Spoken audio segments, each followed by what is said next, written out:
be giving you guys the best signing of the English Premier League transfer window so far. So I'm going to give the honors to Brian because it's his first visual video. He's done a video before, the one you liked when he was giving you tips on Fantasy Premier League. I'm pretty sure he's gonna give you more of those. So Brian is going to kick us off and give us who the best signing of the Premier League window has been so far.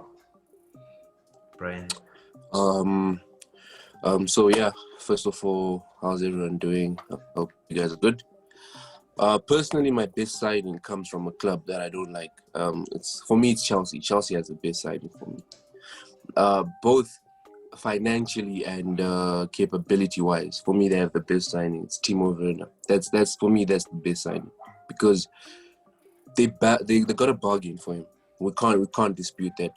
Had it been he didn't have a release clause on his contract that could have been activated if complications were faced, I'm sure he was going to be priced way higher, probably double at what Chelsea got him, because I mean he's a clear goal threat, and the reason why he's the best signing for me is Chelsea needed a world-class striker. I won't talk bad about Chelsea's front line because you'll say I'm being biased, but for me, Tammy Abraham is not a striker. He's just in the right place. Sometimes he's not a Chelsea you can win the league, a striker you can win the league with. No. So I think getting Werner up front for Chelsea, considering the reinforcements they've made in the midfield, because you probably have the best depth in the midfield right now, it gives Lampard, what can I say? He's ready to win. And the finishing piece of the puzzle is there. You have depth in your midfield. You have a world-class striker with a very high XG, expected goals. So, and he's proven himself in the Bundesliga. He's proven himself in the Champions League. He's not going to struggle in the EPL. I doubt it. It would be a shock if he struggles. But I feel that's the best signing for me. I think this is going to be a pretty weird video because you rarely give Chelsea any credit. And I'm No. Yeah. I'll give you guys credit for the Werner signing. Like, side note, it's not my worst sign. The only signing I don't understand or why it was prioritized is Havertz. But yeah,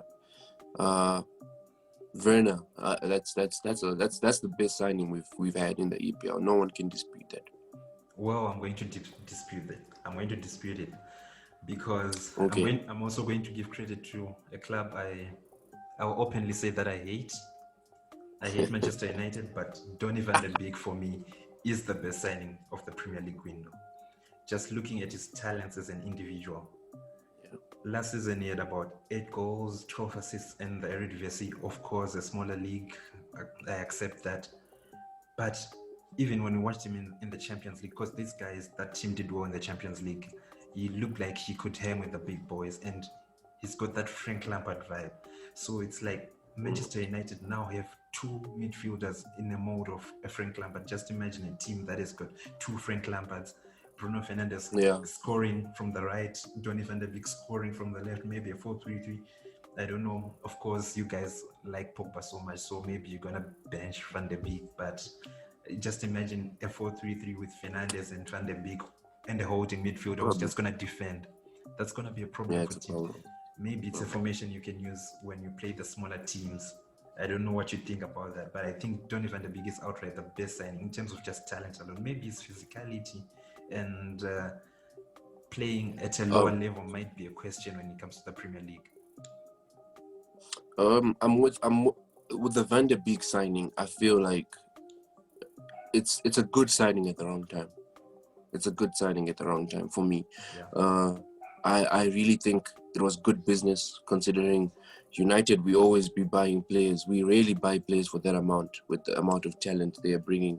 Yeah. And, it was... But, I mean, Van der Sar is their director of football. There's no way they were going to rip us off. So I think it's good business. But the problem is he shouldn't be a priority. He's more of a player. I feel like he's going to add more to our depth, 1. There's no way Pogba's benching, 2. When I was just like trying to draft up lineups, we can play Bruno, Pogba and Van de Beek in the same team, but you can't do it without a world-class CDM. You can't. You're putting your team at risk because you're forced to play a high line. These are all attacking players. Pogba, you're gonna make him a workhorse because he's gonna do defensive work. He's gonna be playing deep. So it's either they won't bring out the best partnership, and then people will criticize Pogba, or will be left vulnerable. So I feel Van der Beek is a good signing, but I feel he wasn't supposed to be priority. He wasn't. I understand. He wasn't supposed to be going priority. back to your Fener choice, I think it's a pretty good choice. I think it's gonna give my club like maybe 20 goals in the Premier League. It's gonna give us a chance to not challenge Manchester City and Liverpool, but be at least closer to them than we were last season. No, but you can't say you can't challenge Liverpool and City. You must. As you say, you guys are buying the league. So No, I mean, but our team is young. Our team is young. They're still young. Give them time. okay, we'll wait and see. We'll wait and see. I understand.